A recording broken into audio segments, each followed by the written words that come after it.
नमस्कार विद्यार्थियों, मैं करंट अफेयर्स की एक पार्ट को ख़त्म किया है। 3-4 पार्ट पढ़ाया है, साल भर के कॉन्फ्रेंस, उसके बाद सैन्य अभ्यास, उसके बाद पूरा मैंने पढ़ाया साइंस एंड टेक के बारे में, वो ख़त्म हो गया। तो आज थोड़ा सा चूँकि कंटिन्यू करंट अफेयर्स पढ़ते पढ़ते दिमाग थोड़ा सा ऊब जाता है। मैंने आपसे पहले कहा था कि मैं करंट अफेयर्स अर्थात इकोनॉमिक्स की सीरीज़ को कंटिन्यू करूँगा, तो मैंने जो कहा वो कंटिन्यू है। आज मैं इकोनॉमिक्स के टैक्सेशन के बाद वाले पार्ट को शुरू कर रहा हूँ, ठीक है। तो इस लेक्चर को देखने के पहले मेरा इकोनॉमिक्स का टैक्सेशन का पार्ट आप देख लीजिए या देखते रहिए धीमे धीमे। अब हम लोग इकोनॉमिक्स के एक नए पॉइंट पर आते हैं, क्योंकि मैं इकोनॉमिक्स में आपको इंपॉर्टेंट चीज़ें बताता रहूँगा जो परीक्षा से संबंधित हैं, और आप मेरे इस इकोनॉमिक्स के लेक्चर को देखेंगे तो आपकी अर्थशास्त्र पर एक समझ बढ़ जाएगी। जितनी भी चीज़ें हैं वो सारी एग्जाम के पॉइंट ऑफ व्यू से हैं, चाहे आप SSC दे रहे हो, चाहे आप CDS दे रहे हो, चाहे आप कुछ भी दे रहे हो, ये सारे उसी लेवल को ध्यान में रख के बनाए गए हैं। छोटी से छोटी बात से लेकर के हर बड़ी बात को मैं अपने इकोनॉमिक्स के लेक्चर में ऐड करूंगा। तो आप इसको देखिए और अपनी नॉलेज को अपडेट करते हुए आगामी परीक्षाओं के लिए खुद को तैयार कीजिए, ठीक है। तो बिना समय गंवाए अब हम इकोनॉमिक्स की अपनी सीरीज को आगे बढ़ाते हैं। हाँ, रही बात करंट अफेयर्स की सीरीज की, तो इकोनॉमिक्स का जब सीरीज खत्म होगा फिर मैं साल भर के कुछ मुद्दों को लेकर फिर आऊँगा। तो अभी जल्दी ही शुरू हो जाएगा, 1-2 दिन 4 दिन चलेगा, फिर करंट अफेयर्स आएगा। तो कुछ भी गैप नहीं होगा। आप मेरे साथ जिस तरह मैं पढ़ा रहा हूँ आप चलते चलिए, आपके नॉलेज को आप देखेंगे दिन प्रतिदिन एनहांसमेंट होगा, आपके नॉलेज का ग्रोथ होगा।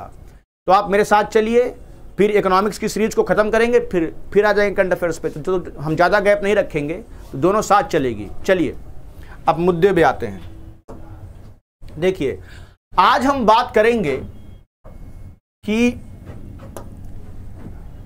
एक्चुअल में कि बजट के अंतर्गत बहुत सी बातें आती हैं। चूंकि अब बजट तो आप देखेंगे ही फरवरी में आ जाएगा, ये साल ख़त्म होने वाला है, तो मैंने उसी टॉपिक को उठाया है और ये जो मैं पढ़ा रहा था उसी से संबंधित है, ठीक है। तो आगे बढ़ते हैं इसको लेकर के, ठीक है। चलिए आज हम लोग बात करेंगे। देखिए, आप जानते हैं एक होता है बजट, ठीक है। तो अभी मैं बजट के उस मुद्दों पे चर्चा नहीं करूंगा कि बजट क्या है, कैसे आया। अभी मैं बजट के अंदर जो बातें होती हैं उनको समझाऊंगा, जो मेन पॉइंट होते हैं। जैसे हम इकोनॉमिक्स में देखते हैं, कभी कभी आप पढ़ते होंगे बजट में प्राप्तियां। आप बजट में क्या पढ़ते हैं? प्राप्तियां पढ़ते हैं, ठीक है। प्राप्ति को हम लोग कहते हैं रिसिप्ट्स। क्या बोलते हैं? रिसिप्ट्स। तो पहले हम देखेंगे कि इकोनॉमिक्स के अंदर जो बजट है, बजट में कौन कौन से रिसिप्ट्स होते हैं, इनसे क्वेश्चन बनते हैं। तो जरा धीरज के साथ आप इस चैप्टर को देखिएगा, क्योंकि आप जब इकोनॉमिक्स पढ़ते हैं तो आप उसमें देखते होंगे टोटल रिसिप्ट्स, यानी बजट में क्या होता है। बजट के अंदर जो बजट है इसको 2 पार्ट में बांटते हैं, ठीक है। एक होता है राजस्व बजट, जिसको हम लोग इंग्लिश में कहते हैं रेवेन्यू बजट।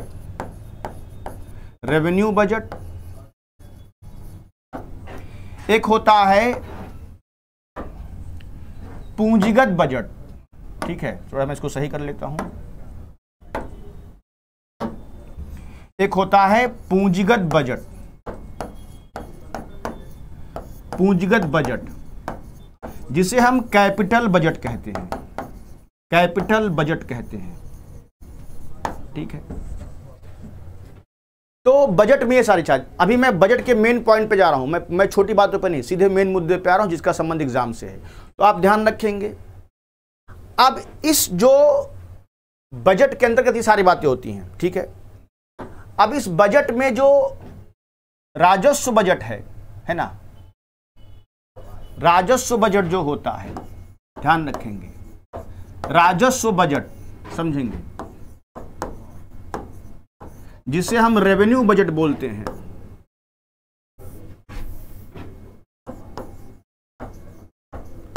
रेवेन्यू बजट बोलते हैं। इसमें 2 चीजें होती हैं। एक होता है राजस्व प्राप्ति, ये सब आप लिख लेंगे, राजस्व प्राप्ति।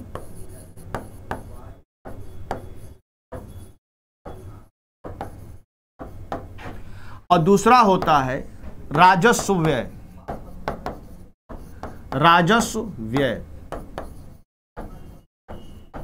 रेवेन्यू एक्सपेंडिचर, राजस्व व्यय। तो आज हम लोग समझेंगे कि जो बजट का जो राजस्व बजट है, यानी पूरे बजट में ये सब बातें होती हैं। तो आज हमारा फोकस होगा कि बजट में राजस्व प्राप्ति क्या होती है, राजस्व प्राप्ति क्या होता है। तो अभी हम पूरे राजस्व वाले मुद्दे पे चर्चा करेंगे कि राजस्व क्या होता है, राजस्व प्राप्ति क्या होती है। चलिए तो हम इसी पे आते हैं, तो जरा ध्यान से पढ़ेंगे। सीधे मैं इकोनॉमिक्स के मेन मुद्दे पे आ गया हूं। मैं इकोनॉमिक्स में बजट किस आर्टिकल में है, क्या है, ये सब तो आम बातें हैं, वो मैं बता दूंगा, लेकिन पहले मेन मुद्दे पे आ जाते हैं। तो आज हम बात करेंगे राजस्व प्राप्ति की, ठीक है, रेवेन्यू रिसिप्ट्स की। देखिए ये क्या होता है, देखो राजस्व प्राप्ति क्या होता है। देखिए राजस्व प्राप्ति जो होता है ये गवर्नमेंट की इनकम होती है। क्या है ये? गवर्नमेंट की इनकम जिसे कहते हैं, वही राजस्व प्राप्ति होती है। कहोगे क्यों सर, इनकम क्या होता है? देखो प्राप्तियां बहुत होती हैं, ये इसकी पहचान क्या है। देखिए राजस्व प्राप्ति वो प्राप्ति होती है, पहले इस चार्ट पे आएंगे, पहले हम समझते हैं। देखिए राजस्व प्राप्ति क्या होता है, जिसको हम लोग रेवेन्यू रिसिप्ट्स कहते हैं। रेवेन्यू रिसिप्ट्स पहले समझेंगे क्या होता है। बजट में राजस्व प्राप्ति क्या होती है, हम उसको समझा रहे हैं। रेवेन्यू रिसिप्ट्स,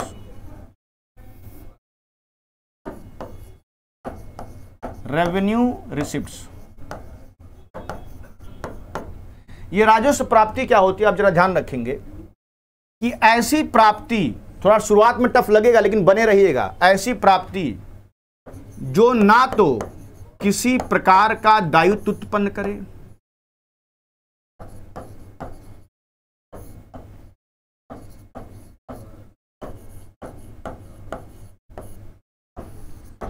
और ना ही संपत्ति में कमी लाए, संपत्ति में कमी लाए। मतलब don't create liability,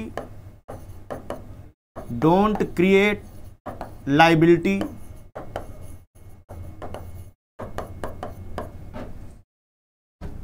don't decrease assets, decrease assets. अब जरा समझेंगे, मतलब ऐसा हर वो पैसा जो हमारे ऊपर किसी प्रकार की लाइबिलिटी क्रिएट नहीं करता। क्योंकि सर लाइबिलिटी क्या होता है? जैसे आपने किसी से उधार लिया तो उधार लाइबिलिटी होती है। उधार क्या होती है? लाइबिलिटी होती है, आपको उसको वापस करना है। तो ये वो पैसा होता है जो सरकार के ऊपर लाइबिलिटी क्रिएट नहीं करता, यानी वो सरकार का अपना इनकम होता है, वो जहां चाहे वहां खर्च करे। तो रेवेन्यू रिसिप्ट्स में हर वो पैसा आता है जो लोन नहीं है। लोन को हम इसमें हटा देते हैं, क्योंकि लोन के साथ एक समस्या है, लोन दायित्व उत्पन्न करता है। दायित्व का मतलब होता है बोझ। मैंने कहा ना, अगर इंडिया गवर्नमेंट वर्ल्ड बैंक से उधार ले रही है तो वो राजस्व, वो रेवेन्यू रिसिप्ट्स नहीं है, ठीक है। तो उधार का पैसा जो होता है वो राजस्व प्राप्ति में नहीं आता, क्योंकि वो लाइबिलिटी क्रिएट करता है ना। अब समझिए, और ऐसा पैसा जो संपत्ति को बेच के मिलता है। अब जैसे मान लो गवर्नमेंट ने अपनी किसी फैक्ट्री को बेच दिया, तो ये पैसा संपत्ति में कमी ला रहा है, ये राजस्व प्राप्ति में नहीं आएगा, क्योंकि इससे संपत्ति कम हो रही है। गवर्नमेंट ने जमीन बेच दिया, पैसा आया, लेकिन वो रेवेन्यू नहीं है। तो सवाल है सर रेवेन्यू में आता क्या है? तो गवर्नमेंट जो बजट में रेवेन्यू दिखाती है वो उस पैसे को दिखाती है जो उसकी इनकम होती है। जरा आप खुद इमेजिन कीजिए, अगर आप महीने का 80,000 रुपए कमा रहे हो, मान लीजिए, भगवान करे आप इससे अधिक कमाइए, अगर आप महीने का 80,000 कमा रहे हैं, तो अगर आपने किसी महीने में 10,000 रुपए उधार ले लिया तो आपकी 90,000 हो गई पूरी प्राप्ति। इन टोटल रिसिप्ट्स कितना हुआ? 90,000।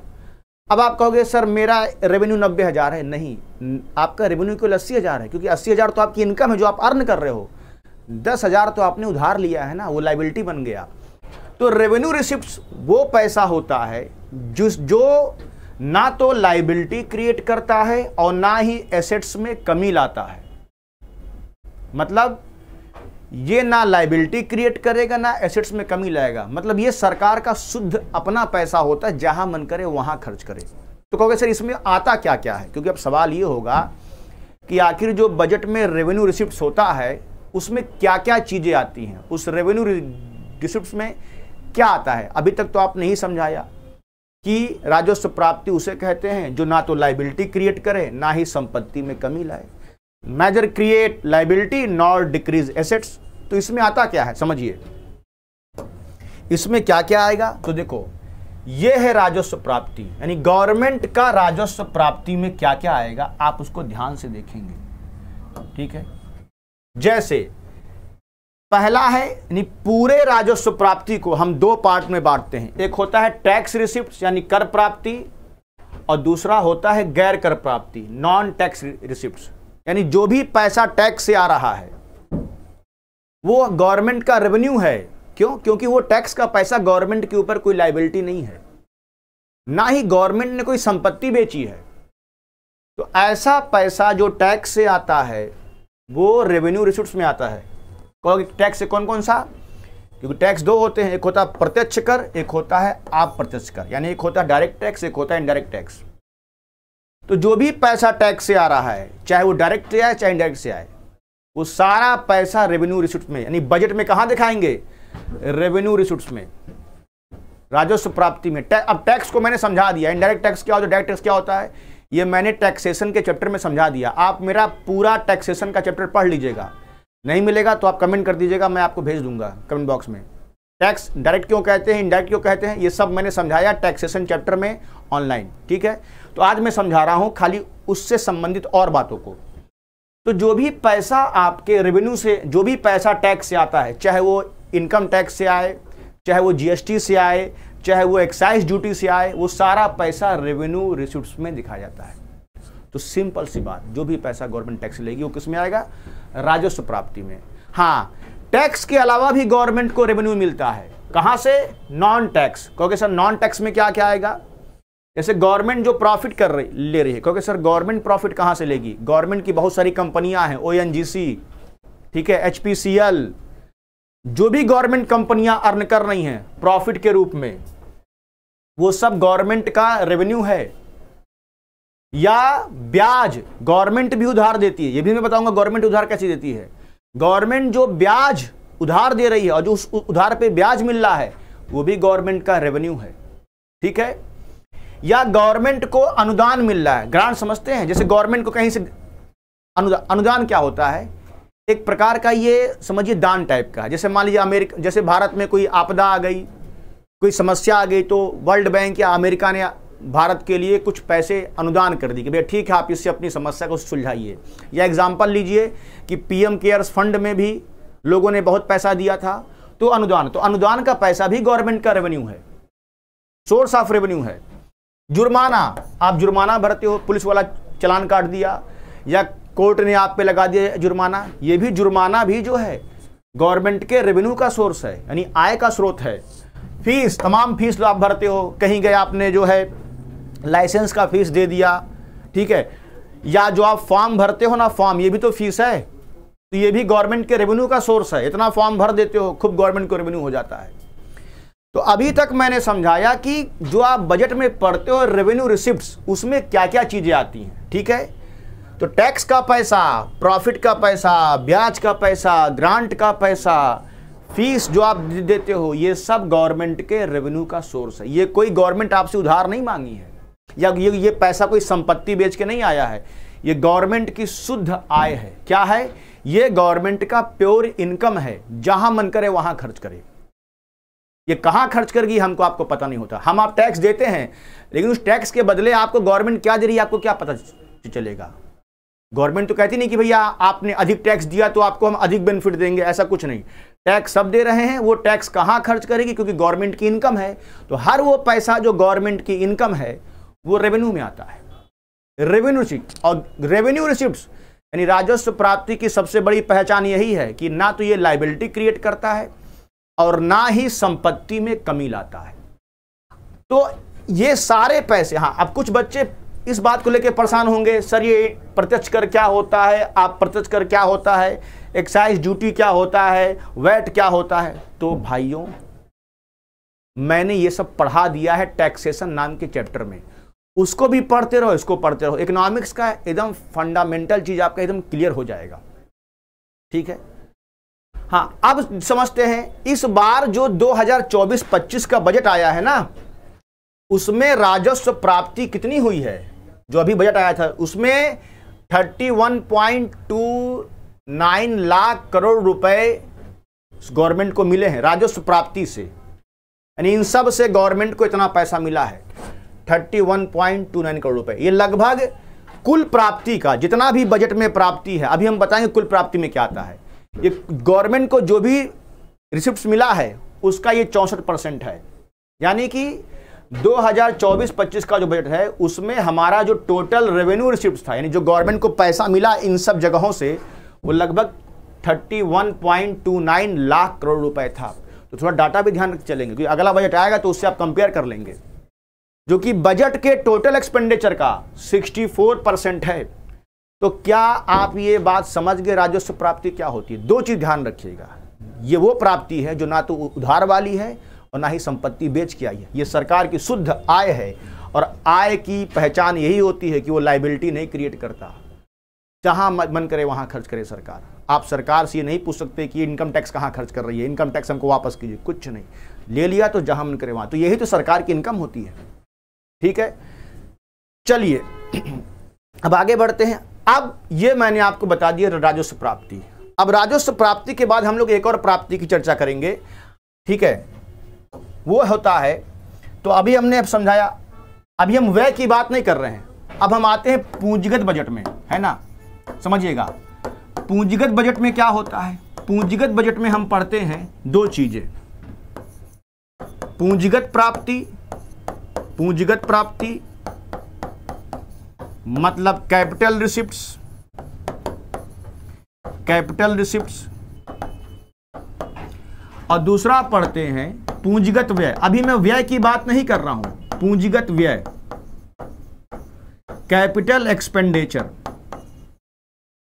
कैपिटल एक्सपेंडिचर, ठीक है, एक्सपेंडिचर है, ध्यान रखेंगे, पूरा लिखना जगह नहीं है वहां पर।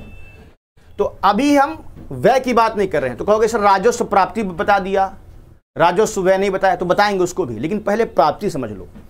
अब दूसरी प्राप्ति जो होती है वो है पूंजीगत प्राप्ति, कैपिटल रिसिप्ट्स, ठीक है, वो भी समझ लेते हैं कैपिटल रिसिप्ट्स क्या होता है। ठीक है, चलिए आगे बढ़ते हैं। ये देखिए पूंजीगत प्राप्ति, अभी इस पे ध्यान मत दीजिएगा जो आपको नीचे दिख रहा है, अभी इस पे ध्यान नहीं देंगे, ये मैं बताऊंगा मैंने क्या लिखा है। देखिए इसकी सबसे बड़ी पहचान होती है, जस्ट ये उल्टा है किसका, राजस्व प्राप्ति का। ये इसकी पहचान होगी, या ये जो इसकी पहचान है कि ऐसी प्राप्ति, जैसे मैं यहां लिख देता हूं, राजस्व प्राप्ति क्या था, थोड़ा कंपेयर कर लेंगे। राजस्व प्राप्ति क्या था, ये ऐसी प्राप्ति जो दायित्व, दायित्व यानी लायबिलिटी, लायबिलिटी क्रिएट नहीं करती, और ना ही संपत्ति, संपत्ति में क्या करती है, कमी लाती है। संपत्ति यानी एसेट्स को डिक्रीज नहीं करती। अब थोड़ा मेरे लेक्चर के साथ समझिएगा, काटने मतलब ना तो ये लायबिलिटी क्रिएट करेगी ना ही एसेट्स घटाएगी। हाँ, पूंजीगत प्राप्ति क्या होगी, तो पूंजीगत प्राप्ति की परिभाषा समझेंगे क्या होता है। पहले परिभाषा फिर एग्जाम्पल। यानी कैपिटल रिसिप्ट्स क्या होगा, इसमें ये दोनों बातें होंगी, ये लायबिलिटी भी क्रिएट करेगा यानी दायित्व भी उत्पन्न करेगा, या संपत्ति में कमी लाएगा यानी संपत्ति को क्या करेगा, डिक्रीज करेगा, यानी संपत्ति में कमी, संपत्ति में कमी। अब समझिए अंतर। Every receipts is known as capital receipts which either create liability or decrease assets। हर वो प्राप्ति बजट में जो लाइबिलिटी को बढ़ा दे या एसेट्स में कमी कर दे वो कैपिटल रिसिप्ट्स हो जाता है। और हर वो लाइबिलिटी और हर वो प्राप्ति, हर वो यानी every receipts that do not create liability nor decrease assets will be considered revenue receipt। जो भी बताया है ये गवर्नमेंट की शुद्ध आय है, ये वो पैसा है जो या तो आपके ऊपर लाइबिलिटी क्रिएट करेगा गवर्नमेंट के ऊपर, या गवर्नमेंट के एसेट्स को कम कर देगा। जैसे मैंने एग्जांपल दिया कि अगर आप महीने का 80,000 कमाते हो तो 80,000 आपका रेवेन्यू है, आय है, इनकम है। लेकिन अगर आपने 80,000 कमाया और आपने 90,000 का अपना समझिए गाड़ी बेच दिया या ज़मीन बेच दिया, तो 90,000 आपका रेवेन्यू नहीं है, क्योंकि उससे एसेट्स कम हो गया। आपने ज़मीन बेच दिया या आपने 90,000 उधार ले लिया, वो आपका रेवेन्यू नहीं है। वो रिसिप्ट्स है मगर वो रेवेन्यू रिसिप्ट्स नहीं है, क्योंकि एक 90,000 में आपने ज़मीन बेच दिया, वो एसेट्स कम हो गया, और 90,000 आपने उधार ले लिया तो लाइबिलिटी बढ़ गया। तो हर वो पैसा जो उधार से आता है, यानी लाइबिलिटी बढ़ाता है या एसेट्स में कमी करता है, वो पैसा कैपिटल रिसिप्ट्स में आता है। अब हम इतना समझने के बाद, इन सबको मैं नोट कर लीजिएगा, इतना समझने के बाद अब हम चलेंगे इस चीज के एग्जाम्पल को समझेंगे कि राजस्व प्राप्ति तो मैंने समझा दिया, अब समझेंगे कि पूंजीगत प्राप्ति में क्या क्या चीजें आती हैं। चलिए देखते हैं क्या क्या चीजें आती हैं। ये देखिए, पूंजीगत प्राप्ति दो होती है, एक होता है डेट यानी ऋण प्राप्ति, डेट है, डीबीटी है, ध्यान रखेंगे, डेट रिसिप्ट, जो लोन से पैसा आया। कहोगे लोन कहां से आता है? गवर्नमेंट लोन लेती है वर्ल्ड बैंक से, आईएमएफ से, आरबीआई से, हम लोग से भी लोन लेती है। मैं समझाऊंगा कैसे लेती है, लेकिन अभी समझिएगा होता क्या है। तो जो भी पैसा गवर्नमेंट को लोन से आता है वो राजस्व प्राप्ति में नहीं दिखाते, क्योंकि ये लाइबिलिटी बन जाएगा ना, आपको वापस करना है। तो जो पैसा आपको वापस करना है वो रेवेन्यू का पार्ट नहीं है, वो कैपिटल रिसिप्ट्स में आएगा, यानी वो लाइबिलिटी क्रिएट करेगा। हाँ, नॉन डेट रिसिप्ट्स में क्या आएगा?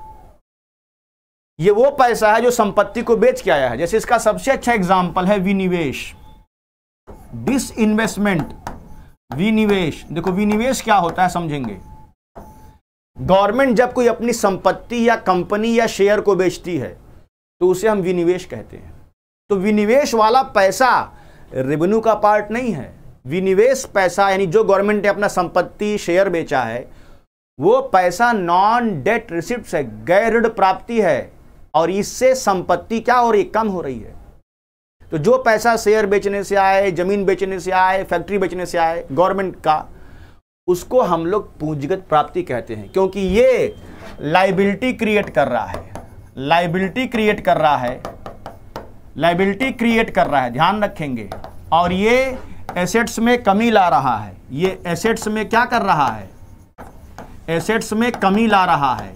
तो हर वो पैसा जो एसेट्स में कमी लाए या लाइबिलिटी को बढ़ाए वो पूंजीगत प्राप्ति होती है। तो भाइयों समझ गए इस बात को कि राजस्व प्राप्ति और पूंजीगत प्राप्ति, रेवेन्यू रिसिप्ट्स और कैपिटल रिसिप्ट्स क्या होता है? यानी उधार का पैसा, संपत्ति को बेचने से जो पैसा आया वो सब कैपिटल में आएगा। तो अब जब इन्हीं को हम जोड़ देते हैं, दोनों को जब जोड़ देते हैं बजट में, तो बन जाता है कुल प्राप्ति। कुल प्राप्ति मतलब क्या? पूंजीगत प्राप्ति, पूंजीगत प्राप्ति